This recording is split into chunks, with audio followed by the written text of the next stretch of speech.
What's going on, guys, and welcome back to the channel. In today's video, we're going to do a full breakdown, a full A to Z breakdown of a winning product, right? These sorts of products are what is the goal of sourcing, right? We are looking for these sorts of products, and we're looking to replicate these sorts of products day in, day out, week in, week out, month in, and month out to build a successful and profitable Amazon business, right? So we're going to break down why it's a good product, any causes for concern moving forward, and most importantly, and if you followed my content for any length of time, you know I talk a lot about adjacencies, right? How to use one winning product to find the second, the third, the fourth, the fifth.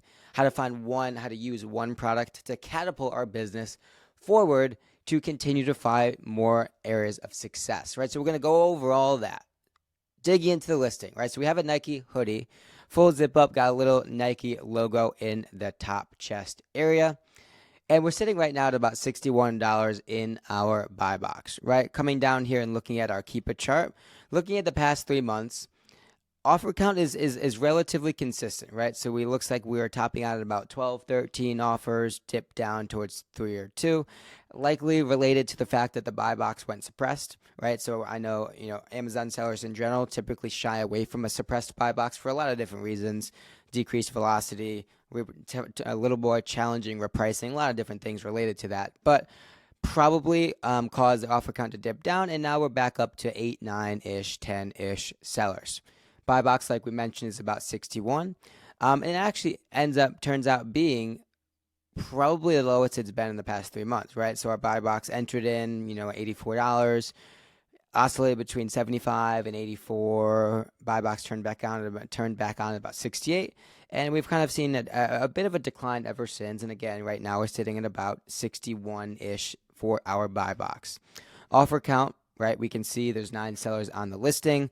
However, 3 or 4 of which are not competitive, right? So we have a $61 buy FBA price, have one FBM seller, and have 4 FBA sellers, all kind of hovering in that kind of $60 to $64 range, all of whom I would deem as competitive for the next sale. These 3 sellers down here, not really necessarily too concerning, right? $170, $92, $111. We wouldn't necessarily deem them as competitive, so we can kind of just arbitrarily eliminate them from consideration of competition, right? So in this particular market, we have about 6 competitive offers, 1 FBM, the rest FBA.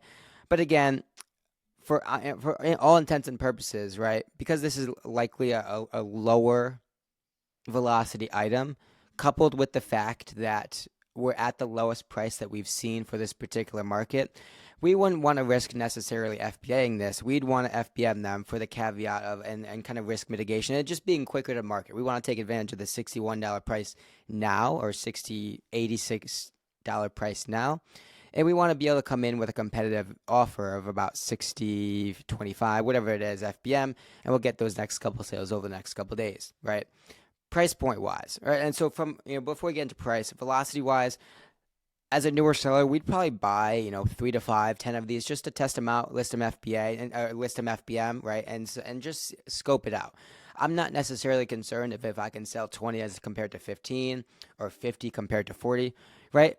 I'm going to buy 5 or 10 and let the market dictate restocks, and let the market dictate how many I could potentially sell at a competitive price point over the course of a week or a month, right? And so don't overanalyze velocity, especially as a newer seller. In this case, we're cool with testing out a couple of 3 to 5, 10, just to see how it works, see how the market interacts, see how the market responds to our offer, and kind of go from there, right? So we're cool velocity-wise. We'll test out 5 to 10 and see what happens. Moving on to price point. You see I've entered in a $33.97 buy cost for our price, right? And so we're working with right here the small, and you can see on Nike.com, $33.97, small in stock, bang, ready to rock. However, the profit margin there is 13%, right? So it's definitely on the lower spec or end of our threshold of what we would be cool with buying for our business, and that's also FBM, right? FBA also is not necessarily in the cards, because the fees for this particular item are just naturally more expensive, right? So FBM's out of the question for more reasons than just simply the longer turnaround time. It doesn't make sense dollars and cents wise, right? So if we toggle back FBM, right, we're going to be able to ship this for $8 or $9 ish, right? It's not necessarily multiple pounds. It's probably like, 20 ounces, something like that. So we'll probably be good with shipping at $7, $8 if we can ship it for 6, even more profitable than not, right? But we'll use $8 as an estimate. And as it stands, we're sitting at about 13% profit margin, right? Now, I know you guys are probably seeing this and say, oh, that's too low. I don't want it, right? What can we do to alter that, to change that, to see if we can push that 13% margin up to 16 or 15 or 18, right? Because 13% is probably right on the border of being decent, of right on the border of being something that we're interested in testing in, or as opposed to not.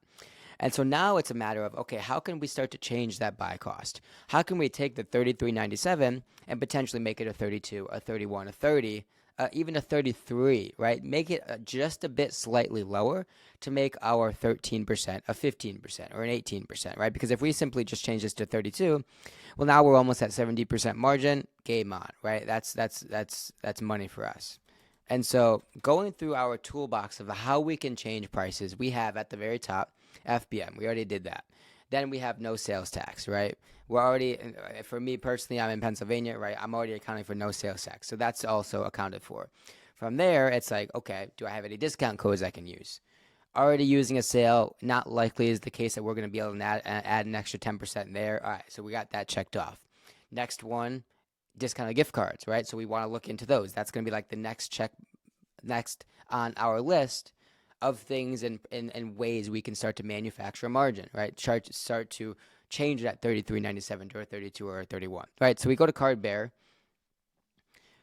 load up Nike to see what they have, right? And it looks like they have an active discount, Card Depot 9%, Card Cookie 9%, Card Cash 7.6, 6.1, 5%, right? So all of them in stock. All of them are reputable sources, and so we'll just obviously use this 9%, and we can pretty much depend on that 8 to 10% range for our Nike discount history as something that we can rely on, right? So go back into our listing. We say, okay, $33.97 multiplied by 0.91. And now we're down to about $30.91 for our buy cost. Sale prices still are $60.27 or $25. We can even be a little bit more aggressive and price at like $59.99. And now we're at 18% margin, almost $11 profit for something that we're going to be the lowest FPM price and likely get the next couple sales with that buy box active, right? Game on, winning listing. And you see how we did that, right? We evaluated the listing in its organic state. It was pretty good, right? Not going to make us rich, right? Not awesome with that 13% profit margin, but we went through our checklist. Sales tax, check. FBM, check. Sales or discount code, check. Can't we use them? It's already on sale. And so now then we have finally arrived at our discounted gift card method, which we can sufficiently use that to get our price down, right? So winning listing, awesome. Now, when we talk about adjacencies, right? Looking for that next product, using this listing as our jumping off point to find our next one, to find the next 5, 6, 7, 8, 9, 10, etc. We have a couple different pivot points. First and foremost, we want to dig into all the sellers on this particular listing, right? So if we load up Fitline Supply, they have a big storefront. DF Jams, 5 offers, K inventory, right? 232. We can load them up.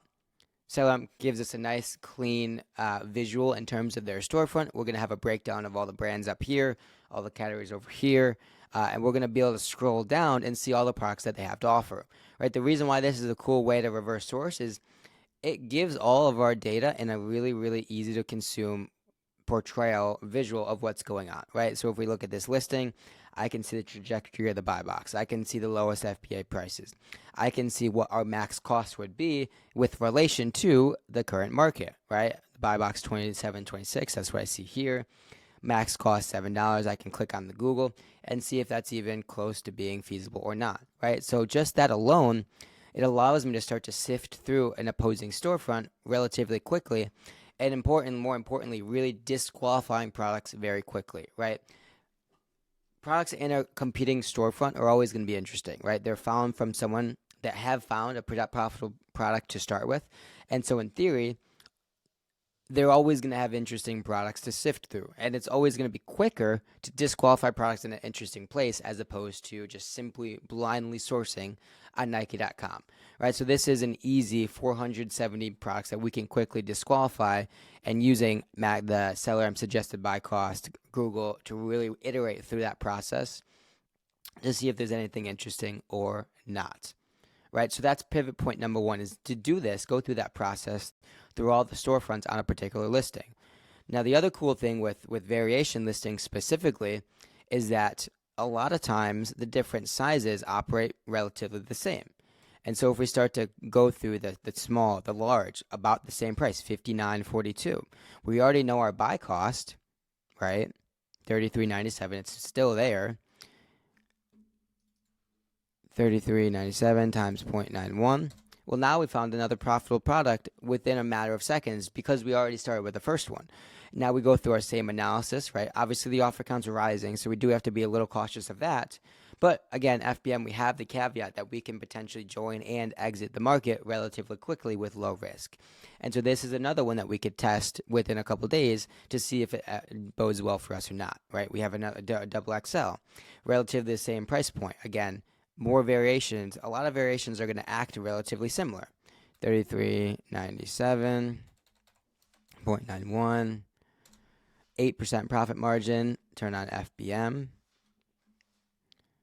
Puts us at about $9 again, profit. 30% ROI, 16, 17-ish percent profit margin, right? So we found our first one, and now we're using that to build our catalog. We started with one. Now we have three within a matter of 5 minutes, right? And so we can use the different variations to continue to iterate and to continue to span our catalog wide and just test a bunch of stuff.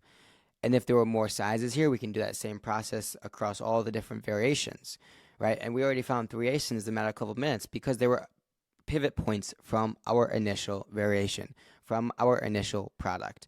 What we could even do is we can say, oh, there's a medium and an extra large on this listing that are blurred out, that are likely out of stock. So we can go hunting for this particular ASIN within this colorway, and we know we have the medium available. We could add that one to the market, right? So if you take the parent ASIN here, data, product details, snag the parent ASIN, which is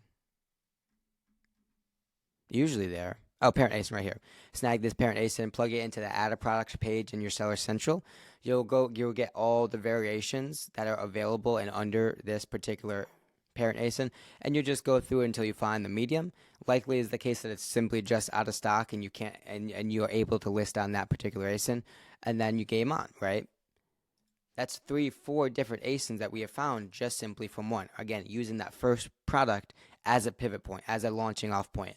And with I urge everyone to do this, right? Within every profitable product that's already in your catalog, if you go through this process of evaluating the competitive sellers, of evaluating all the different ASINs or variations within that listing, of evaluating the brand, maybe there's different products within that brand or different products within that niche, you're bound to find your next 2, 3, 5, 10 products that you can continue to diversify with and that you can continue to add and expand your catalog. And so this is a winning process of how to use and evaluate a winning product. Hope you enjoyed it. If you did, like the video, leave a comment, subscribe to the channel, and we'll see you in the next one.